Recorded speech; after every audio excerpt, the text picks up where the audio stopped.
சட்டம் மாறி வந்து மண்ணை முட்டும் காலில் சூழ்ந்து கைகள் தட்டும் வாழியவே தென்னவராட்சி திசைகள் எட்டும் நம்மவராற்றல் விண்ணை முட்டும் எட்டு திக்கும் முரசு கொட்டும் வாழியவே. பூமியை குடைந்து கொண்டு வந்தாவது என் நண்பன் இருங்கோவேள் என்னை மீட்டுக் கொண்டு செல்வார். போதும், நிறுத்து. அந்த சதிகாரன் இருங்கோவேளின் பெயரை இன்னும் ஒரு முறை இந்த இடத்தில் என் கண் முன்னால் உச்சரிக்காதே. அவன் எப்படி உன்னை காப்பாற்றுவான் என்றாய்? பூமியை குடைந்து கொண்டு வருவானா? எலிகள் தான் பூமியை குடைந்து கொண்டு சென்று வளைகளை உருவாக்கும். உன் நண்பனும் ஒரு எலிதான் என்பதை நீயே ஒப்புக்கொள்கிறாயா? ஆமாம், நீ எப்படி தப்பிப்பேன் என்றாய்? தந்திரமாக தப்பித்துச் செல்வாயா? நரிகள் தான் தந்திரமாக பல காரியங்களை செய்யும் என்பார்கள். ஆனால் ஒன்றை மட்டும் நன்றாக நினைவில் வைத்துக்கொள். ஒரு எலியும் ஒரு நரியும் சேர்ந்து கொண்டு வலிமை வாய்ந்த புலியை ஒருபோதும் வெல்ல முடியாது. கிள்ளிவளவா, உங்கள் கொடியிலே புலியின் சின்னத்தை வரைந்து வைத்திருப்பதால் நீங்களே புலிகள் என்று நினைத்து விட்டாயா? எப்படிப்பட்ட புலியையும் ஒரே பாணத்தால் அடித்து வீழ்த்துபவன் என் நண்பன் இருங்கோவேள். காட்டிற்கு வேட்டையாட சென்றால் சிங்கங்களையும் சிறுத்தைகளையும் கூட அவன் விட்டு விடுவான். புலிகளை கண்டால் ஒருபோதும் விட்டு வைக்க மாட்டான். எவ்வளவு தூரமானாலும் எங்கே சென்று மறைந்தாலும் தேடிச் சென்று கொன்றுவிட்டுத்தான் திரும்புவான். ஏன் தெரியுமா? புலிகள் என்று சொன்னாலே அவனுக்கு அவ்வளவு வெறி. புலி சின்னம் கொண்ட உங்கள் மீதும் அந்த ஆவேசம் திரும்பத்தான் போகிறது. அது தன்னையே புலி என்று கருதி கொண்டிருக்கும் கரிகாலனையும் இந்த குட்டிப்புலி கிள்ளிவளவனையும் கொன்று பழி வாங்கத்தான் போகிறது. நிறுத்து விஜய பூபதி. அந்த இருங்கோவேள் ஏதோ இத்தனை ஆண்டுகளாக எங்கள் பக்கமே திரும்பாமல் விலகி இருப்பது போல் பேசுகிறாயே. பாறையில் அடித்து உடைக்கப்பட்ட சிதறு தேங்காய் போல் அவன் எத்தனை முறை சிதறி ஓடியிருக்கிறான் என்பது உனக்கு தெரியாதா? அவனும் நீயும் எத்தனை முறை போர் தொடுத்து புறம் காட்டி ஓடி ஒளிந்திருக்கிறீர்கள் என்பதை மறந்து விட்டாயா? சோழ குலத்திற்கே களங்கத்தை ஏற்படுத்த தோன்றிய என் அருமை அத்தை மங்கம்மாவின் கழுத்தில் தாலி கட்டும் அன்றே உன்னை தன் மைத்துனனாக ஏற்க நினைத்த என் தந்தையின் கழுத்தில் கட்டாரி பாய வேண்டும் என்று சதித்திட்டம் திட்டினீர்களாமே. அன்று என் தந்தை மணவரையிலிருந்தே தான் அணிந்த மங்கள சின்னங்களை கூட களையாமல் களத்திற்கு வந்து உன் படை வீரர்களை பிணமலையாக குவித்தாராமே. அப்போதும் அந்த கோழை இருங்கோவேள் ஓடி ஒளிந்து கொண்டானாமே. நீயும் ஏதுமறியா அப்பாவி போல் என் அத்தையின் முந்தானைக்கு பின்னால் ஒளிந்து கொண்டாயாமே. அதற்காகத்தானே அவரை மணப்பது போல் நடித்து அரண்மனைக்குள் புகுந்தாய். அந்த வீர வரலாறுகளை எல்லாம் மறந்து விட்டாயா நீ? நிறுத்து. இதற்கு மேல் ஒரு வார்த்தை பேசினாலும் நான் பொறுத்துக் கொள்ள மாட்டேன். நான் ஒன்றும் உன் அருமை அத்தை மங்கம்மாவை விரும்பி வந்து திருமணம் செய்து கொள்ளவில்லை. அவள்தான் என்னை தேடி தேடி வந்து என்னை காதலிப்பதாக கூறி உன் தந்தையிடமும் வேண்டி வேண்டி சம்மதம் பெற்று என்னை மணந்தாள். எதிரியின் கோட்டைக்குள்ளே நுழைவதற்கு எனக்கு ஒரு வாய்ப்பு கிடைக்கும் பொழுது அதை நான் விட்டுவிட முடியுமா? அருமையாக பயன்படுத்திக் கொண்டு அவளை திருமணம் செய்து கொண்டேன். எந்த நோக்கத்திற்காக இங்கு வந்தேனோ அதற்கான திட்டங்களை தீட்டினேன். அன்று மட்டும் எனது திட்டம் நிறைவேறி இருந்தால் அவர்களுக்கு மகனாக பிறந்து இன்று நீ என் முன்னே நின்று இப்படியெல்லாம் பேசிக் கொண்டிருக்க மாட்டாய். அன்று நான் உன் அத்தையின் கணவனாகி இங்கேயே இருந்து விட்டதால் உன் தந்தைக்கு என் மீது சந்தேகம் ஏற்படவில்லை. அவர் கோபம் முழுவதும் இருங்கோவேள் மீது திரும்பியது. அவனது கோட்டையை தகர்த்து அந்த ஊரையே கொளுத்தி மண்மேடாக்கி விட்டார். இருங்கோவேள் நோயாளியான தன் மனைவியோடும் சின்னஞ்சிறுமி தங்கையோடும் காட்டிற்குள் சென்று விட்டான். மறைந்து வாழும் நிலைமை ஏற்பட்டது. இதற்கெல்லாம் நாங்கள் உங்களை பழிவாங்காமல் விட்டு விடுவோமா? கோழைகளே, மறைந்திருந்து தாக்குவதுதான் பழிவாங்குவதா?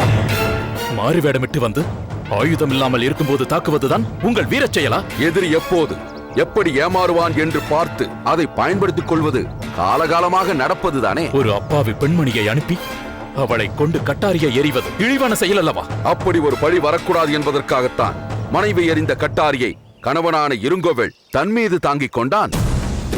அது பண்புதானே. சிறையிலிருந்து தப்பி ஓடுவதும் தொடர்ந்து சூழ்ச்சி புரிவதும் தான் வேளிர்குடியின் பண்பா? அதுதான் சாதனையா? எந்த வழி சரியானது என்று நாங்கள் பார்ப்பதில்லை. எது வெற்றி தருகிறதோ அதுவே சரியான வழி என்று ஏற்றுக்கொண்டோம். எந்த விதத்திலாவது எப்பொழுதாவது எங்கள் கரத்தாலேயே கரிகாலனை பழி வாங்குவோம். இதுதான் நாங்கள் ஏற்றுக்கொண்ட சபதம். உங்களை உயிரோடு விட்டு வைத்தால்தானே உங்கள் சபதம் நிறைவேறும்.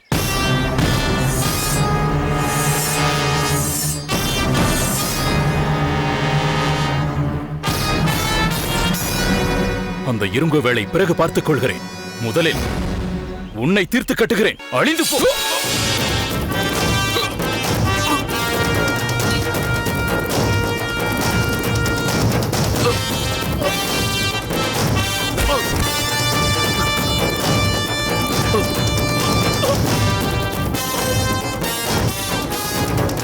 அப்பா, வேண்டாம் வேண்டாம், அப்பாவை கொல்லாதே, என் அப்பாவை கொன்று விடாதே. அப்பா, அப்பா. கதிர்காமா, அப்பா, கதிர்காமா, என்ன வயிற்று கண்ணே, ஏன் இப்படி அழுகிறாய்? அப்பா, அப்பா, அப்பாவிற்கு என்ன? அப்பாவை அவன் கொன்று விட்டான். யார்? அந்த கிள்ளிவளவன். எப்போது? இப்பொழுதுதான். எங்கே? இங்கேதான், இங்கேதான். என்ன ஆயிற்று கதிர்காமா? அங்கேதான் அந்த கிள்ளிவளவன் என் அப்பாவை கொலை செய்தான். எங்கே கண்ணே? கோட்டை வாசலில். ஆனால் இரவு உறங்க வந்ததிலிருந்து நீ இங்கேயேதான் உறங்கிக் கொண்டிருக்கிறாய். அப்போது நான் பார்த்தது இன்னும் உனக்கு புரியவில்லையா? நீ கனவு கண்டிருக்கிறாய். கிள்ளிவளவன் நம் மீது பகை கொண்டிருப்பதால் அவன் உன் அப்பாவை கொன்றுவிடுவான் என்கின்ற நினைவு உன் மனதில் பதிந்திருக்கிறது.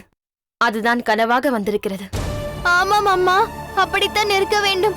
ஆனால் அது நிஜமாகவே நடப்பது போல இருந்தது. அம்மா, அப்படி எதுவும் நடக்காதில்லையா? நிச்சயமாக நடக்காது. கிள்ளிவளவன் பூம்புகார் அரண்மனையில் இருக்கிறான். உன் தந்தை இருங்கோவேளின் பாதுகாப்பில் ஆரண்யத்தில் இருக்கும் அவரது மரமாளிகையில் இருக்கிறார். இப்போது உன் அப்பா இங்கே வரமாட்டார். அவர் இருக்கும் இடத்திற்கு கிள்ளிவளவனும் போக மாட்டான்.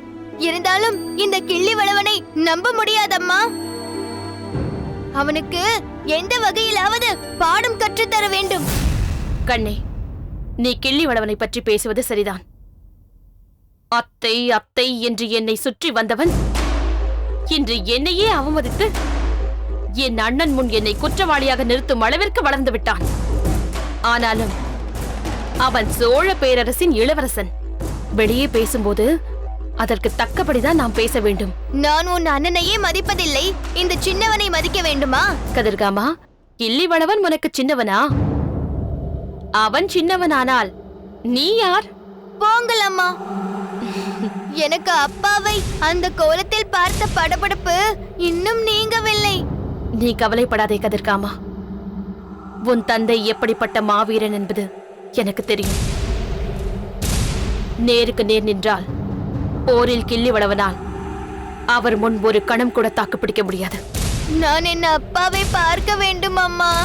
கதிர்காமா, எனக்கு மட்டும் அந்த ஆசை இல்லையா என்ன?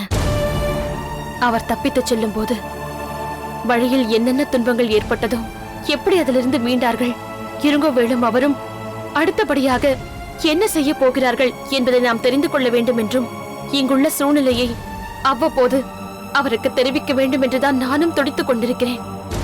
ஆனால் அதற்கான வழிதான் எனக்கு தெரியவில்லை. எப்படி இருந்தாலும் தாமரை இங்கு இருக்கிறாள் என்பதால் எந்த வகையிலாவது தொடர்பு கொள்வார்கள். அப்போது அதற்கு ஒரு வழி பிறக்கும். நான் உன்னை உன் தந்தையிடம் நிச்சயமாக அழைத்துச் செல்வேன். அதுவரை அமைதியாக இரு கண்ணே. வா.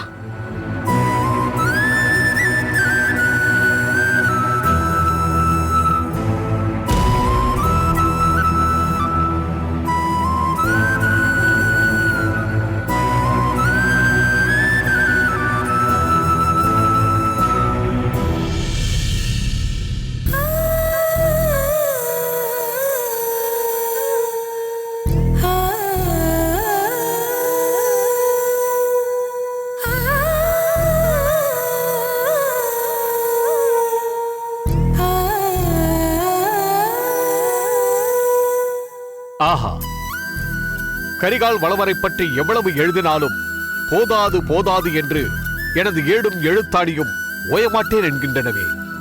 இதோ இந்த வரிகள் கரிகாலரின் தோற்றத்தையே என் கண்முன்னே கொண்டு வந்து நிறுத்துகின்றனவே. களிறு கடையிய தாள் களன் உரிய தெருந்து அடி கனை பொருது கவிவன் கையால் கண் ஒளிர் வருவும் கவின் சாபத்து மாமறுத்த மலர் மார்பம். யானைகளை செலுத்திய தாள்களை வீர கடல் ஒலிக்கும் கால்கள், கண்ணின் புருவம் போல் விளங்கும் வில், யானையையும் பெயர்த்தெடுக்கும் வலிமை கொண்ட மார்பும். இதற்கு மேல் என்ன வர வேண்டும்? இதுதான் சரி.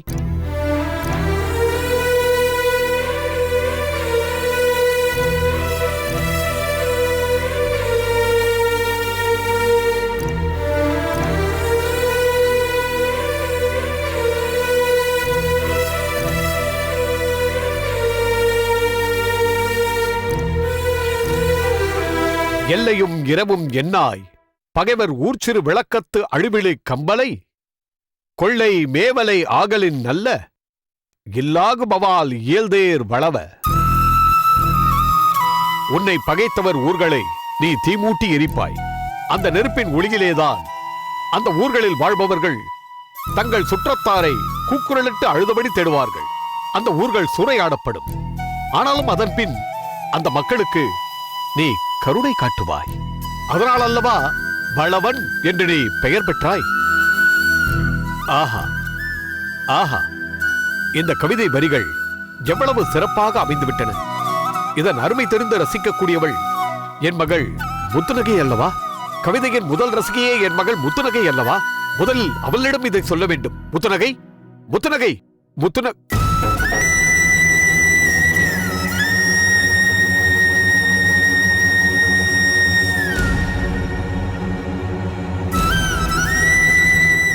ஐயா, அழைத்தீர்களா? இல்லை அம்மா, ஒன்றுமில்லை.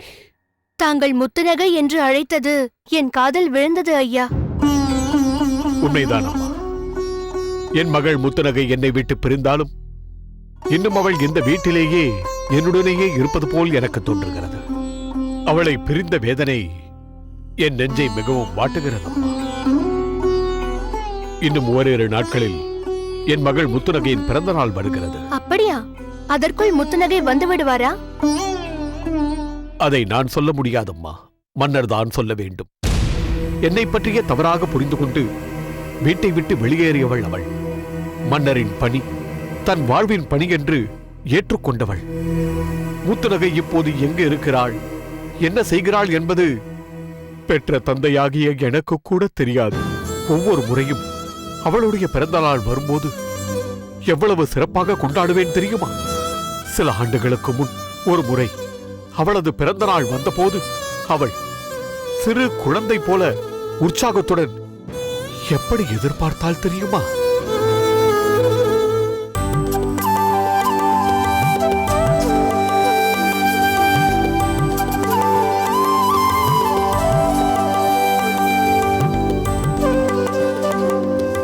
அப்பா,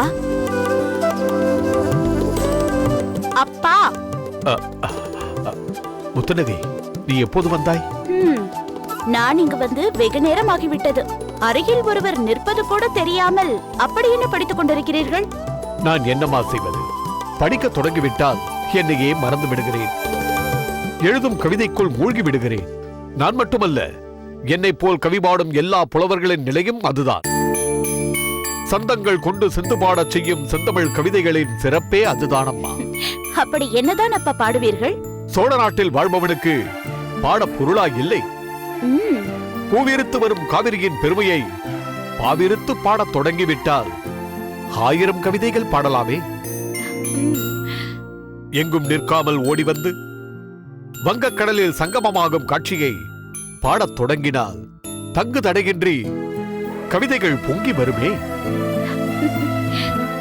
இந்த சங்கமத் துறையில் எண்ணி பார்க்கவே இயலாதபடி விண்ணை முட்டும் தோரணங்களோடு கண்ணை கவரும் விதத்தில் பூம்புகார் பட்டணத்தை உருவாக்கி இருக்கிறார்களே சோழ மன்னர்கள்.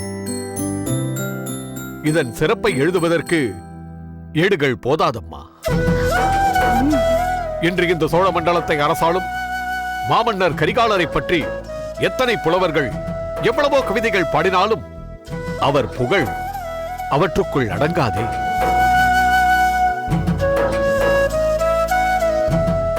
என்னம்மா, ஏன் அப்படி பார்க்கிறாய்? ஒன்றுமில்லை. சோழ நாட்டை பற்றியும் சோழ மன்னரை பற்றியும் பேசத் தொடங்கிவிட்டால் தாங்கள் தங்களையே மறந்து விடுகிறீர்கள். உண்மைதானம்மா. இந்த உணர்வுகள் ஊரோடும் உயிரோடும் கலந்தவை அல்லவா? ஏடோடும் எழுத்தாணியோடும் வாழும் என் போன்ற புலவர்களுக்கு அதை தவிர வேற என்ன சிந்தனை இருக்கிறது? ஆமாம், இன்று என்ன விசேஷம்? உன் முகத்தில் பெரும் உற்சாகம் தெரிகிறதே. இன்று ஒரு முக்கியமான நாள் என்பதை மறந்து விட்டீர்களா? அப்படி என்ன நாள்? இந்த விழா இப்போதுதான் வந்து சென்றது. பிரமாயாக்கை பெரியோர் கோயிலிலும் அறுமுகச் செவ்வேல் அணிதிகள் கோயிலிலும் சமீபத்தில் ஏதும் திருவிழா இல்லையே. நீலமேனி நெடியோனாகிய கண்ணன் கோவிலிலும் தற்போது குறிப்பிடத்தக்க நாள் எதுவும் வரவில்லையே அம்மா. ஏனப்பா, உங்களுக்கு பூம்புகாரில் உள்ள ஆலயங்களில் நடக்கும் விழாக்களை தவிர வேறு எதுவுமே நினைவுக்கு வராதா? ஓ, அரண்மனையில் நடக்கக்கூடிய விழாக்கள் பற்றி சொல்கிறாயா?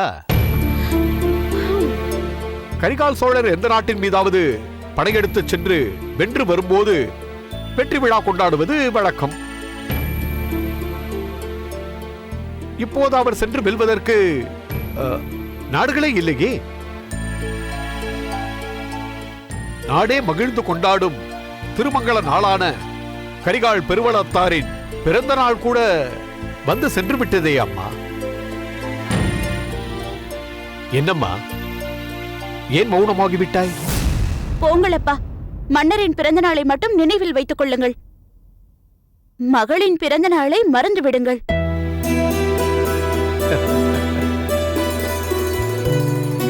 இன்று உன் பிறந்த நாள். ஆமாப்பா. அதனால் என்ன? என்னப்பா? பிறகு என்னம்மா, இன்று உன் பிறந்த நாள் என்பதற்காக இன்று மட்டும் சூரியன் மேற்கிலா உதிக்கப் போகிறான். எப்போதும் போல் கிழக்கில் தான் உதிக்கப் போகிறான். அதை சொன்னேன். உங்களிடம் பேச வந்தேன் பாருங்கள், என்னை சொல்ல வேண்டும். இதையெல்லாம் உங்களிடம் எதிர்பார்த்திருக்கவே கூடாது. நான் போகிறேன். பொறு முத்துநகை, பொறு.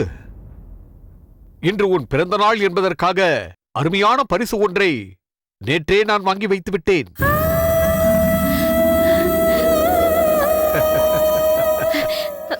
உண்மையாகவாப்பா?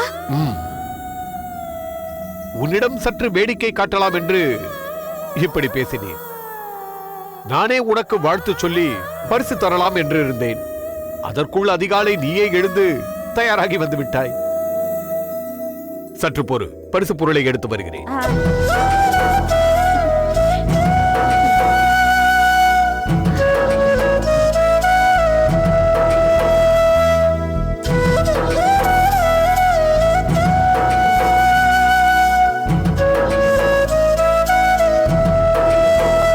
அம்மா முத்துநகை,